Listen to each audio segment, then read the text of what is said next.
இருந்துகிட்டு இருக்கு. ஆனா அந்த 3 மதத்துக்கும் சூரிய ஒளி ஒண்ணுதானையா? கரெக்ட். சூரிய ஒளி ஒண்ணுதானே? அதுதான் ஏக பரம்பொருள்.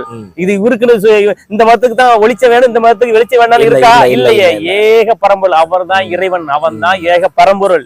ஆமா, இவரு சாதிக்கு வந்தவர் அல்ல, ஒரு மதத்துக்கு வந்தவர் அல்ல, இத ஒரு முகமா வந்தவர் அல்ல. சரி, அப்ப நீங்க விவாதத்துக்கு நீங்க தயாரா இருக்கீங்க? நான் விவாதத்துக்கு தயார், எங்க வேணாலும் வரேன். இனிமே அதாவது இந்த ஒளிஞ்சுக்கிட்டு, அதாவது உங்களை இன்னொரு வார்த்தை என்ன சொல்றாங்கன்னா ஐயா, நீங்க நைட்டு இரவுலதான் நீங்க பேசலாம் சொல்றாங்க ஐயா. அதை என்ன அர்த்தம்? நான் முக்காடு போட்டுட்டாய பேசிட்டு இருக்கேன் உங்க முன்னாடி.